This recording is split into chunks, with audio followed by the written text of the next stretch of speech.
Tell us what you think. In person, over the phone, online. Watch and hear yourself on TV. You tell us, we air it. This is The Local Live. Hello, I'm Michael Witch. And I'm Maura Carlin, and finally, you're getting to see our premiere. No more coming soon videos on LMC because The Local Live is now, right here and live. We're in Studio 1, recording every Thursday night at this time. And we're going to give you a sneak peek of this show. If you missed the school board meeting because you were voting on election night, you'll want to see what has some local parents talking. Maura, do you hear a quack? Why, we have a story about ducks and money. Find out how ducks can win you $1,000. And for the sports fans, check out the best 3 games of this season. If you've got the munchies for sweets, you should stick around for Chocoloco Cupcakes. Let's start with our top stories.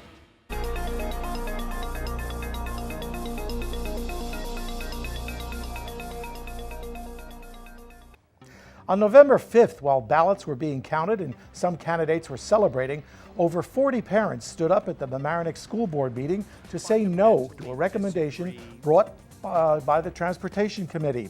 The recommendation, which is published on the Mamaroneck School website, tries to achieve savings by cutting private transportation to some private school students and by making public transportation an option.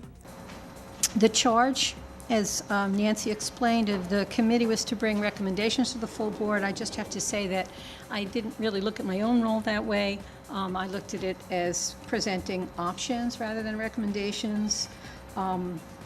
I understand the district is going to have a need to cut expenses this year, as Nancy mentioned.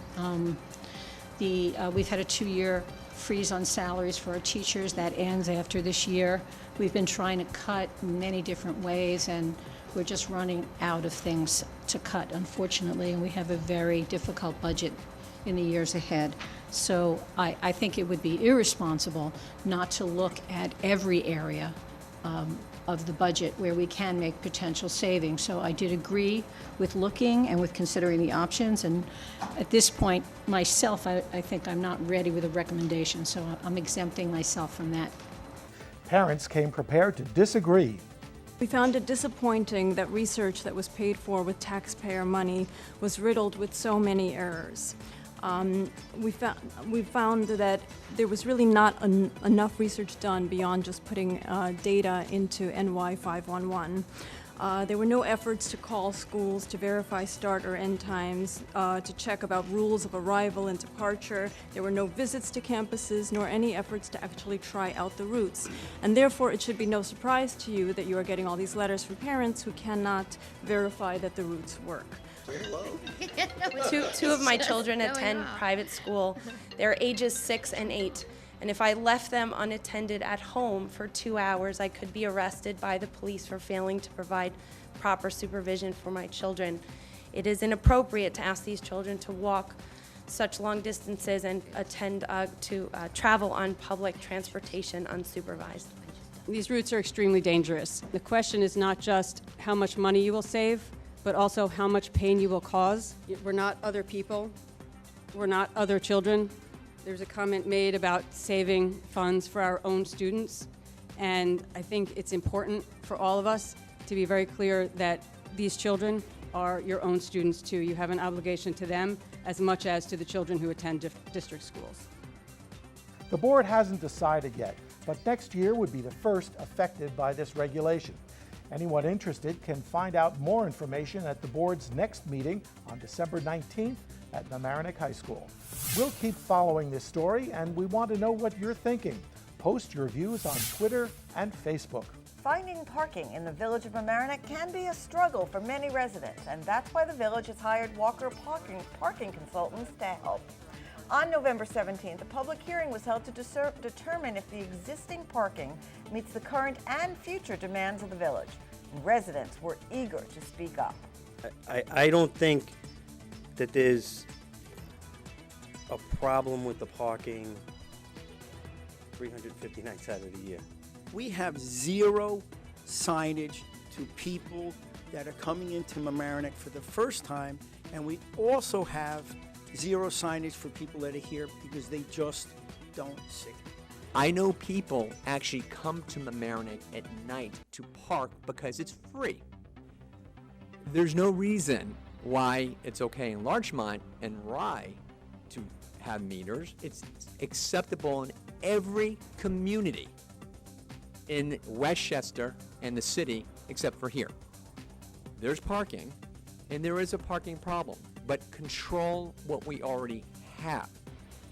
And if we ever do go forward with any type of structures, perhaps this is a means to arrive at income so the burden doesn't fall on the taxpayers. Turkey dinner with all the fixins came early for 200 Westchester residents last week. They were guests at the Loft's first annual Thanksgiving Day dinner. I was invited to share in the festivities. Take a look. Welcome. Happy early Thanksgiving. Lesbian, gay, bisexual, and transgender Community Services Center took over Asbury Hall at United Memorial Methodist Church on Bryant Avenue in White Plains. We want to say thank you to the greater community for helping lift the LGBT community to a level of equality that it's never experienced before.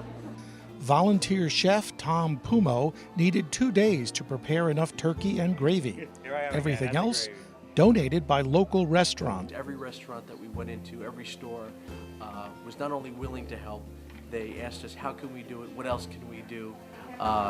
We were so surprised and overjoyed. It just made us so happy. Volunteers served the food and set place settings with colorful decorations and baskets of fresh breads. Even the entertainment was a gift.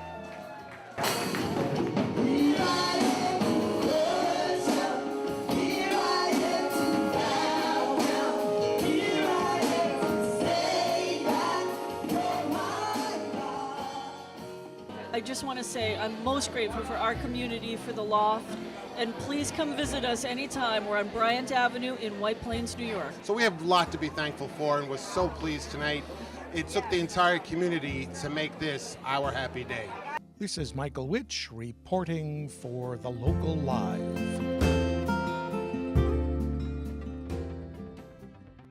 Good news for Bellows students.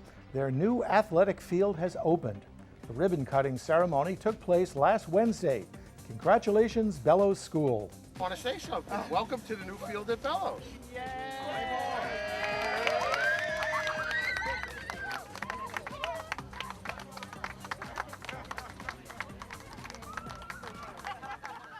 We're going to take a quick break. We'll come back with more community stories.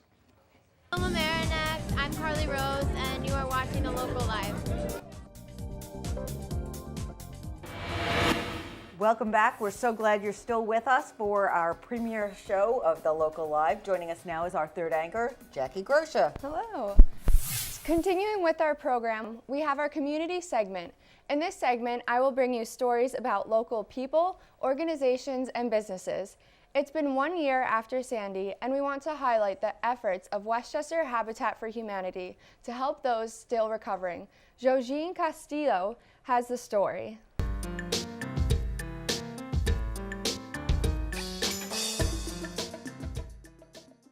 Hurricane Sandy's wrath through 7 countries left 286 people dead. In the U.S. alone, estimated costs and damages are $65 billion. In New York, 10,000 homes were damaged or destroyed. It's been 1 year since, and New York is still under construction. There are still thousands of people not in their homes from Hurricane Sandy a year later. We're in the capital of the world. We have the world champion football and baseball teams, and we know everything. This is Jim, the Executive Director of Habitat for Humanity of Westchester, one of the non-for-profits that organized and mobilized in the recovery efforts after Hurricane Sandy, donating more than $2.5 million to volunteers, supplies, labor, and materials. Disaster knows no economic level. In Westchester, we helped to cut down many trees. In Hurricane Irene, the water hit again over in the flats of Mamaroneck. In Hurricane Sandy, many of the homes, we saw many trees down, so we went out with chainsaws and cut a lot of the trees down away from homes and helped families to clear the debris.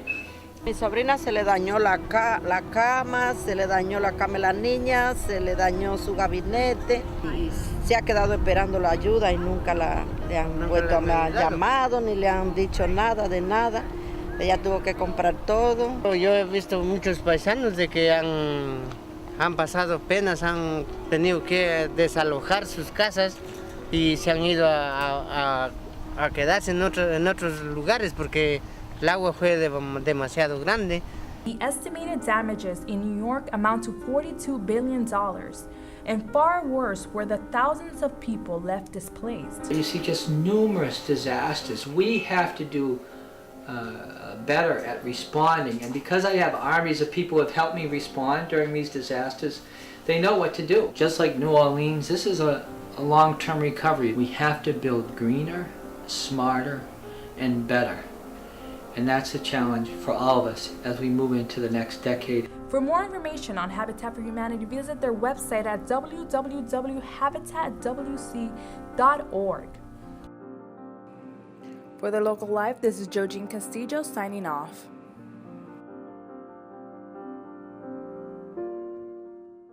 Hi. Hi. I love your outfit. I love your outfit. Thank you. We're on the Local Live here at the Westchester Tattoo Convention. And you are? I'm Catherine. Hi, Catherine. This is Jerry here reporting live from the Local Live. Welcome back. If you're just tuning in, I'm Maura Carlin. And I'm Mike Witch. And we're the Local Live. In sports, the fall season has come to a close, and we're just weeks away from the start of the winter sports action. Let's check out the top 3 plays from the past season.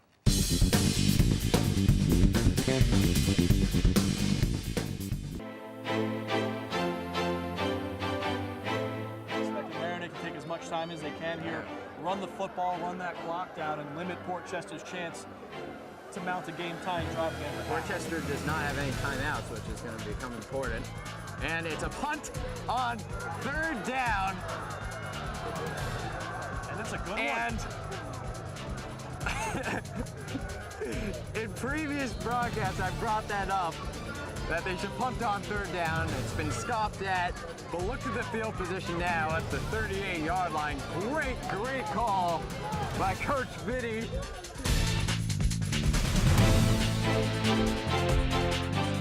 Galliano will kick it short, and maybe one last chance here. No call going forward. Nice play, and the shot will be scored! Out of nowhere, Takota Nishimura from Tsuyoshi Yoshino. Looked like Valhalla, the game was over. But no, sir, as Nishimura ties it up from Tsuyoshi Yoshino, and it's a miracle here at Rye Neck, and looks like we're headed to overtime.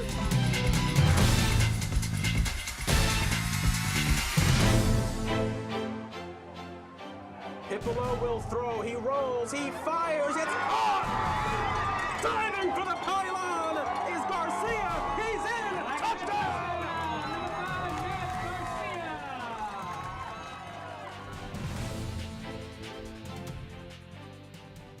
We want to say thank you to Rob Moretti, our sports producer, who had the hard job of choosing the best games of the season.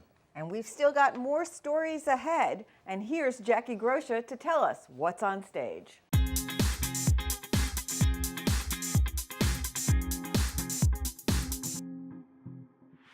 Thank you, Maura. On Stage is our segment where we tell you what's new, hot, and trending. This week we have a story about the Duck Inn. The local curiosity is hard to miss, but few know the story of its beginning. Catherine Castro caught up with its owner to find out about him and his $1,000 challenge. You may see the duck truck around town and wonder what it is about ducks that makes this so special. We're here with Paul Collins to tell us all about it. Can you imagine having a duck follow you? As a child, Paul Collins had a pet duck that followed him everywhere. I just love ducks. I had a pet duck as a kid. He followed me to school, flew after the school bus, helped me with my homework, and after that I was ducked. Coming over to New York from West Ireland, Paul Collins has owned the Duck Inn for 12 years. Bartender for 10 years, then I took over my own little Duck Inn, showed them how it's done. What started as a childhood pet has become a thriving business with a unique theme that quacks for itself. I painted this duck here. That was the first thing I did, and people just kept bringing duck after duck. What's that noise? It's called the duck truck. I got a local artist, sign design. I asked him to paint some ducks on my truck, and that's what he came out with. People do tend to gawk at it, look at it, rubberneck it, and wave and smile. Puts a smile on everybody's face when they see the duck quacking, especially the young kids. Many people don't know this, but there's a lot of history in the building of the Duck Inn. During the Prohibition era, in the 1920s, the building was owned by one of America's most famous gangsters, Al Capone. Yes, back in the Prohibition days, in the 30s, early 30s, late 20s, Al Capone used to own this building and the next building, and he used to sneak the whiskey in from the harbour in a tunnel which goes underneath the road and into the basement of the Duck Inn. The Duck Inn invites the friendly neighborhood to come in and enjoy the house drink, the Fluffy Duck. Now we will leave you with a challenge. I'm willing to offer $1,000 for anybody that can count exactly how many ducks I have here. For the Local Live, this is Catherine Castro signing off. So, Maura, you're going to guess how many ducks are there? Well, I might go quackers over this one. I'm too young to go to the Duck Inn.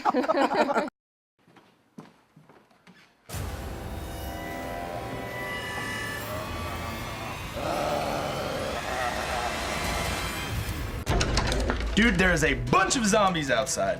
What? There are zombies in the front lawn. It's Z-Day. Well, what do we do?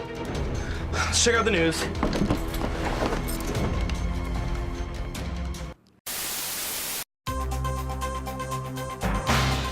I'm here on Halstead Avenue, where the Mamaroneck Police Force has already begun to crack down on the zombie menace. Get out of my shot! Residents are advised to stay inside, lock their doors, and wait it out. Back to you in the studio.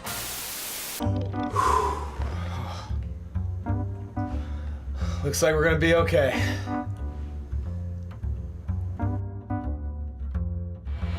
Hello again, you're watching The Local Live, and we're up to our tastiest segment. Choco Loco Cupcakes is what Cassandra Moretti has for us this week. She bakes every Monday and contributes her recipes, and you can catch the recipe on our website, or grab your pen now. Hi, I'm Cassandra Moretti, and this is Munchy Mondays. Today I'm going to be making Coco Loco Cupcakes. It's a chocolate cupcake with bananas and a coconut buttercream. Anybody can do it. It's very, very easy, very simple. Simple ingredients, not too much stuff, they're delicious. For the cupcakes, you will need 1 box of chocolate cake mix, 1 cup of water, 1/3 of a cup of chocolate syrup, 3 eggs, 1/3 of a cup of vegetable oil, 1/2 a cup of dark chocolate chips, and 2 ripe bananas mashed. In a bowl, mix together eggs and wet ingredients. Pour in cake batter mix and stir until combined. So I like to use a 1/4 cup measure to measure out my cupcakes so that they all come out even, they bake evenly. I like to grease the top of the cake pans so that the cupcakes don't stick. And now I'm gonna put the cupcakes in the oven. They go in a 375-degree oven for about like 20 to 25 minutes. For the buttercream, you will need 1 cup of vegetable shortening, 1 2-pound bag of powdered sugar, 2 to 3 teaspoons of coconut extract, and coconut milk as needed. In an electric mixer, put shortening in the bowl and whip until smooth. Slowly add powdered sugar and coconut milk, alternating between the two until buttercream is moist, smooth, and easy to work with.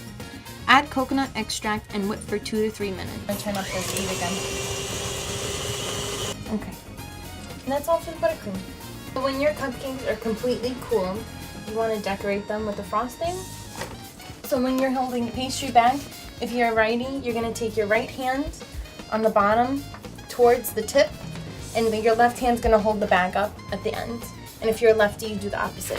So I'm just gonna do a swirl, small swirl. My plate of coconut here, you could toast the coconut if you want, you don't have to.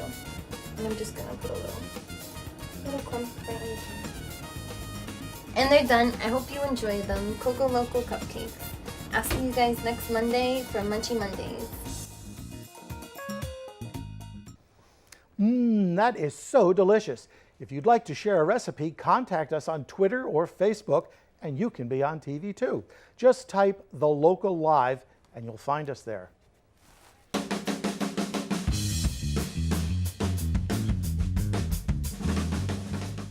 Finally, we have our open mic segment where each week we catch you on the streets. This video is our most adorable one of the day. We caught up with some kids in the harbor and asked them to tell us their favorite jokes. Let's watch it together.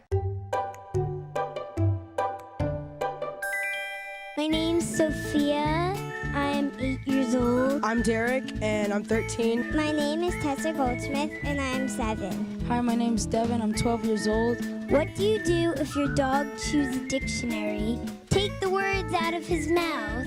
What do you call cheese that's not yours? Nacho cheese. What do you call a pig that knows karate? A pork chop. Why did the cookie go to the doctor? Because he was feeling crummy.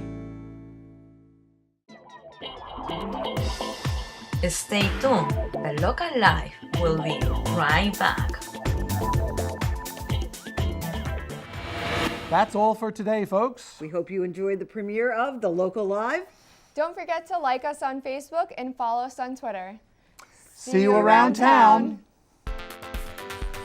Tell us what you think. In person, over the phone, online. Watch and hear yourself on TV. You tell us, we air it. This is The Local Live.